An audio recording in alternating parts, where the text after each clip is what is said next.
चौथा प्रश्न, मैं मृत्यु से इतना नहीं डरता हूं लेकिन दुखों से बहुत डरता हूं, मेरे लिए क्या मार्ग है? मृत्यु से शायद ही कोई डरता है, क्योंकि जिससे परिचय ही नहीं उससे डरोगे भी कैसे? जिससे मुलाकात ही नहीं हुई उससे डरोगे कैसे?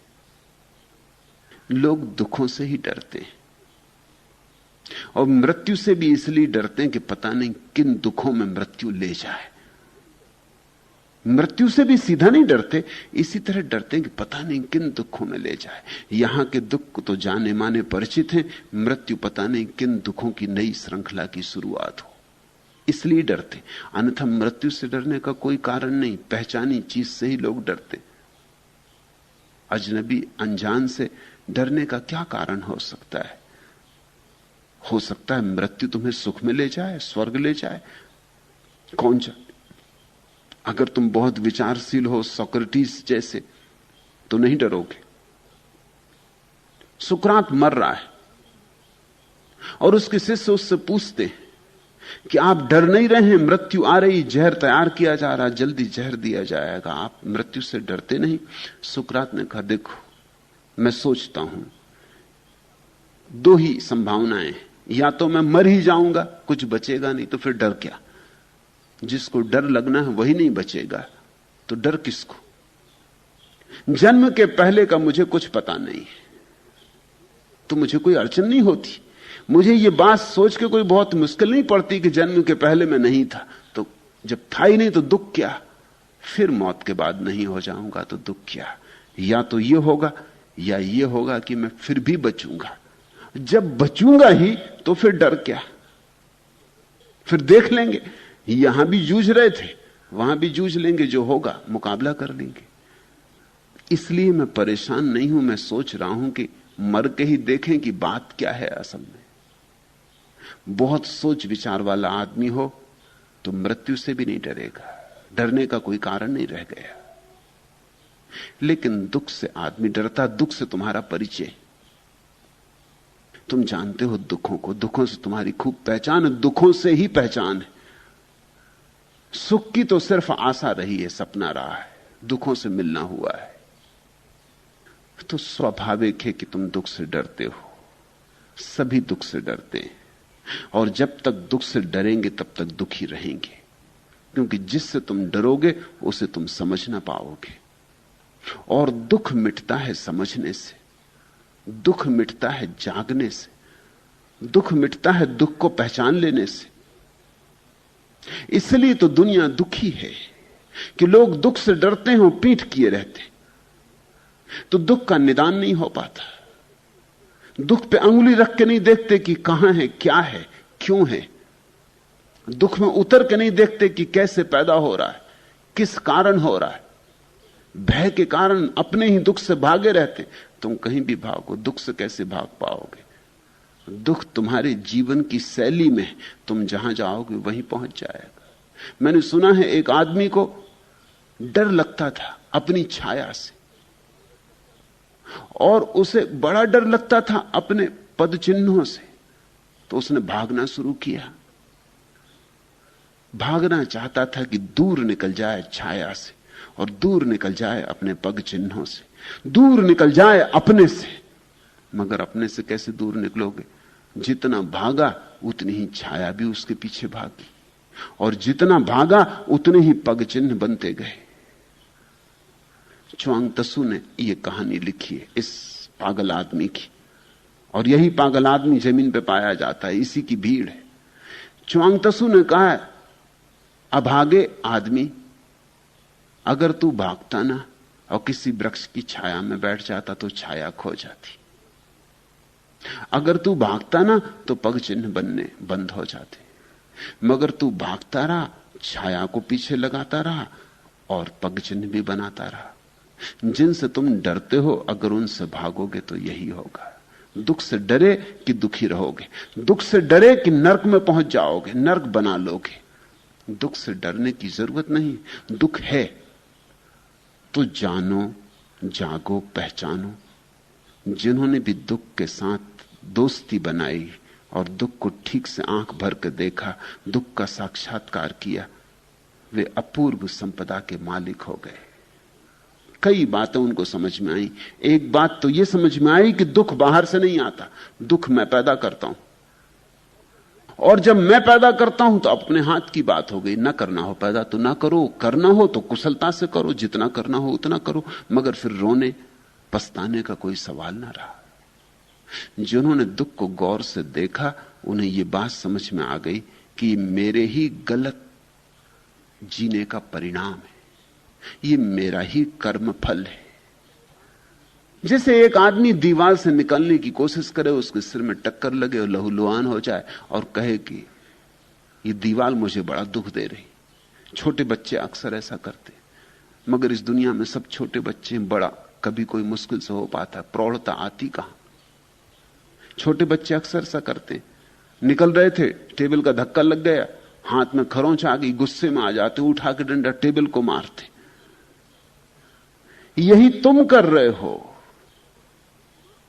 बच्चों को समझाने के लिए उसकी मां को भी आकर टेबल को मानना पड़ता है कि टेबल बड़ी दुष्ट है, मेरे बेटे को चोट कर दी। तब बच्चा बड़ा प्रसन्न होता, टेबल को पिटते देख के बड़ा प्रसन्न होता है कि ठीक हुआ, ठीक सजा दी गई। मगर टेबल का कोई कसूर ना था। और तुम ये मत सोचना कि सिर्फ बच्चे ऐसा करते हैं, तुम भी ऐसा करते हो। तुम क्रोध में होते हो तो दरवाजा ऐसा झटक के खोलते हो जैसे दरवाजे का कोई कसूर हो। क्रोध में होते हो तो जूता ऐसा फेंकते हो निकाल के। एक ज़ैन फकीर था नानिन, उसके पास एक आदमी मिलने आया, वो बड़े क्रोध में था।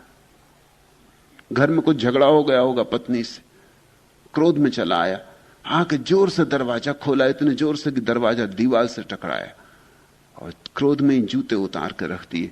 भीतर गया, नानिन को झुक कर नमस्कार किया। नानिन ने कहा कि तेरा झुकना, तेरा नमस्कार स्वीकार नहीं, तू पहले जाके दरवाजे से क्षमा मांग और जूते पे सिर रख, अपने जूते पे सिर रख और क्षमा मांग। उस आदमी ने कहा आप क्या बात कर रहे हैं, दरवाजे में कोई जान है जो क्षमा मांग, जूते में कोई जान है जो क्षमा मांगू। नानिन ने कहा जब इतना समझदार था तो जूते पे क्रोध क्यों प्रकट किया, जूते में कोई जान है जो क्रोध प्रकट करो। तो दरवाजे को इतने जोर से धक्का क्यों दिया, दरवाजा कोई तेरी पत्नी है? तू जा, जब क्रोध करने के लिए तूने जान मान ली दरवाजे में और जूते में, तो क्षमा मांगने में अब क्यों कंजूसी करता है? उस आदमी को बात तो दिखाई पड़ गई। वो गया, उसने दरवाजे से क्षमा मांगी, उसने जूते पे सिर रखा, और उस आदमी ने कहा कि इतनी शांति मुझे कभी नहीं मिली जब मैंने अपने जूते पे सिर रखा। मुझे एक बात का दर्शन हुआ कि मामला तो मेरा ही है। लोग बिल्कुल अप्रौढ़ हैं, बच्चों की भांति। तुम दुख के कारण नहीं देखते, दुख के कारण सदा तुम्हारे भीतर है। दुख बाहर से नहीं आता, और नरक पाताल में नहीं, नरक तुम्हारे ही अचेतन मन में है, वही है पाताल। और स्वर्ग कहीं आकाश में नहीं। तुम अपने अचेतन मन को साफ कर लो कूड़े करकट से, वहीं स्वर्ग निर्मित हो जाता है। स्वर्ग और नरक तुम्हारी ही भाव दशाएं, और तुम ही निर्माता हो, तुम ही मालिक हो। तो दुख को जो देखेगा उसके हाथ में दुख को खोलने की कुंजी आ जाती। और मजे की बात है, दुख को जो देखेगा, सामना करेगा, वो दुख का अनुग्रहित होगा, क्योंकि हर दुख एक चुनौती भी है, और हर दुख तुम्हें निखारने का एक उपाय भी है। और हर दुख ऐसे है जैसे आग, और तुम ऐसे हो जैसे आग में गुजरे सोना। आग से गुजर के ही सोना कुंदन बनता है। मैं छांव छांव चला था अपना बदन बचाकर, कि रूह को एक खूबसूरत सा जिस्म दे दूं। न कोई सिलवट न दाग कोई, न धूप झुलसे न चोट खाए, न जख्म छुए न दर्द पहुंचे। बस एक कुंवारी सुबह का जिस्म पहना दूं रूह को मैं। मगर तपी जब दोपहर दर्दों की, दर्द की धूप से जो गुजरा, तो रूह को छांव मिल गई। अजीब है दर्द और तस्कीन का साझा रिश्ता। मिलेगी छांव तो बस कहीं धूप में मिलेगी।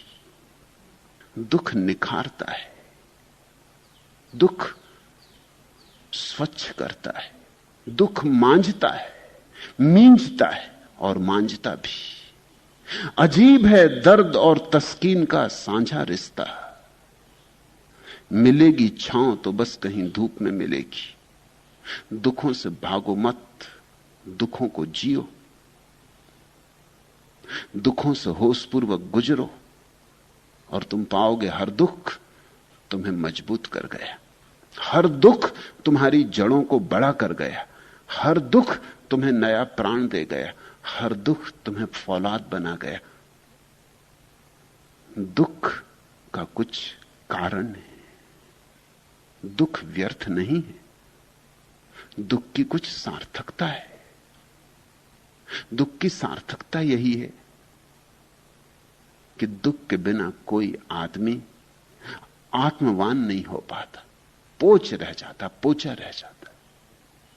इसलिए अक्सर जिनको सुख और सुविधा में ही रहने का मौका मिला है, उनमें तुम एक तरह की पोचता पाओगे, एक तरह का छिछलापन पाओगे। सुखी आदमी, तथाकथित सुखी आदमी में गहराई नहीं होती, उसके भीतर कोई आत्मा नहीं होती। इसलिए तुम अक्सर धनी घरों में मूढ़ व्यक्तियों को पैदा होते पाओगे। धनी घर के बच्चे बुद्धू रह जाते, सब सुख सुविधा है, करना क्या है, सब वैसे ही मिला है, पाना क्या है।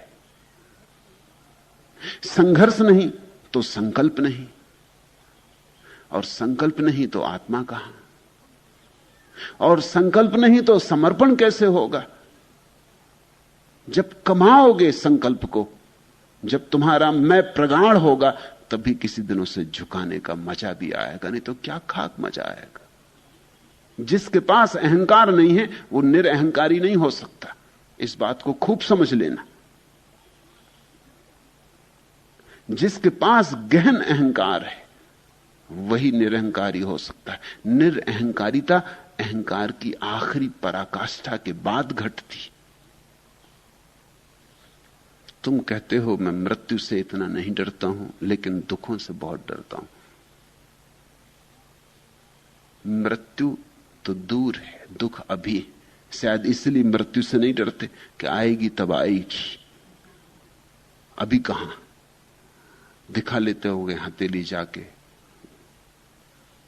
हस्तरेखाविद को और कुंडली पढ़वा लेते होगे जोशी को, वो कहता अभी नहीं, कोई फिक्र नहीं, अभी तुम 70 साल जियोगे, तुम तो 100 साल जियोगे, तुम तो सबको मार के जियोगे,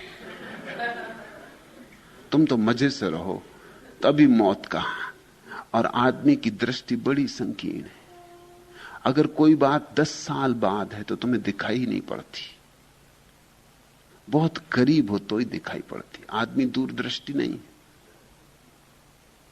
तुम सोचो कोई तुमसे कहे कल तुम्हें मरना है, तो शायद थोड़ा झटका लगे, लेकिन कोई कहे कि 1 सप्ताह बाद, तो उतना झटका नहीं लगता। और 1 साल बाद तो तुम कहते देखेंगे जी। 10 साल बाद तो तुम कहते छोड़ो भी, कहां की बकवास लगा रखी। 70 साल बाद तो वो तो ऐसा लगता करीब करीब अमरता मिल गई, करना क्या है। और 70 साल कहीं पूरे होते, इतना लंबा फासला, फिर तुम्हें दिखाई नहीं पड़ता। दुख अभी है, मृत्यु दूर है। शायद इसलिए तुम डरते नहीं, क्योंकि जो दुख से डरता है वो मृत्यु के प्रति वस्तुतः अभय को उपलब्ध नहीं हो सकता। मगर सिर्फ दूर है इसलिए तुम्हें अभी अड़चन नहीं। तुम कहते हो कि जब होगा तब देख लेंगे। अभी तो ये सिर दर्द जान खा रहा है, कि अभी तो ये चिंता मन को पकड़े हुए है, अभी तो इस धंधे में दांव लगा दिया कहीं सब न खो जाए, अभी ये नुकसान लग गया दुकान में, अभी ये पत्नी छोड़ के चली गई, अभी ये छोटी छोटी बातें कांटे की तरह चुभ रही। और जब ये छोटी छोटी बातें कांटे की तरह चुभ रही, तो जब तलवार उतरेगी मृत्यु की और गर्दन काटेगी, तो तुम सोचते हो तुम सुख से मर सकोगे। असंभव है। जब कांटे इतना दुख दे रहे हैं तो तलवार जो बिल्कुल काट जाएगी। कांटे तो छोटे छोटे हैं, तलवार तो पूरी तरह छिन्न भिन्न कर देगी। नहीं, तुम्हें पता नहीं है मौत का। अभी तुम्हें दुख का ही पता नहीं, तो मौत का क्या पता होगा। तुम दुख का साक्षात्कार करो, तुम दुख को देखना शुरू करो। इसी दुख से पहचान होती जाए, इसी दुख से धीरे धीरे तुम्हारे भीतर बल पैदा होता जाए, तो एक दिन ऐसी घड़ी आएगी कि मौत भी आएगी और तुम अविचल खड़े रहोगे। मौत तुम्हें घेर लेगी और तुम्हारे भीतर कोई झंझावात ना होगा। मौत आएगी और तुम अछूते रह जाओगे। वह परम घड़ी, और मौत आनी तो निश्चित है। इस शरीर में थोड़ी देर ही बस सकते हो, ज्यादा देर नहीं। बसने योग्य यहां ज्यादा कुछ है भी नहीं। खड़खड़ाता है आह सारा बदन, खपच्चियां जैसे बांध रखी हैं, खोखले बांस जोड़ रखे हों। कोई रस्सी कहीं से खुल जाए, रिश्ता टूटे कहीं से जोड़ों का और बिखर जाए जिस्म का पंजर। इस बदन में यह रूह बेचारी बांसुरी जानकर चली आई, समझी होगी कि सुर मिलेंगे यहां, लेकिन सुर यहां मिलता कहां। इस बदन में यह रूह बेचारी बांसुरी जानकर चली आई, समझी होगी कि सुर मिलेंगे यहां। मगर सुर मिलता कहां? सुर किसको मिला यहां? यहां तो सब सुर झूठे, यहां तो बस सब सुर क्षणभंगुर है। यहां तो सब सुर अभी हैं और अभी खंडित हो जाते, और सभी सुर बेस्वाद हो जाते। मीठा भी यहां जल्दी ही कड़वा हो जाता है, और यहां का अमृत भी ज्यादा देर अमृत नहीं होता। ऊपर ऊपर अमृत है, भीतर भीतर जहर है। आज नहीं कल ये देह तो छोड़ देनी पड़ेगी, कहीं और तलाश करनी। मगर अगर तुमने इस देह में ठीक से तलाश न की तो बहुत डर है कि फिर किसी और देह को बांसुरी समझ के फिर प्रविष्ट कर जाओगे। ऐसा ही तो कितनी ही बार कर चुके हो। अगर इस देह को ठीक से न समझाए, इसके दुख ठीक से न पहचाने, इसकी व्यर्थता ठीक से न जानी, इसकी असारता को प्रगाढ़ता से अपने चित्त में नहीं बिठाया, इसकी क्षणभंगुरता न पहचानी, इसका नरक न देखा, तो आशा लटकी रह जाएगी। सोचोगे इस देह में नहीं हुआ, ये बांसुरी ठीक नहीं थी, चलो न रही होगी, और भी बांसुरियां हैं, कोई और देह धरे, किसी और गर्भ में प्रवेश करें। मरते वक्त अगर थोड़ी भी आशा जिंदा रही तो फिर पुनर्जन्म हो जाएगा। मरते वक्त अगर तुम ये देख के और जान के मरे कि जिंदगी असार है, और ये असारता इतनी परिपूर्णता से तुम्हारे सामने खड़ी रही कि जरा भी आशा ना उठी, जरा भी फिर जन्म लेने और फिर जीवन को देखने का भाव ना उठा, तो तुम मुक्त हो जाओगे।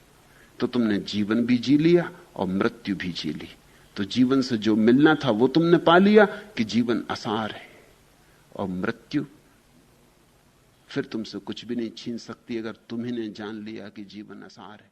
क्योंकि मृत्यु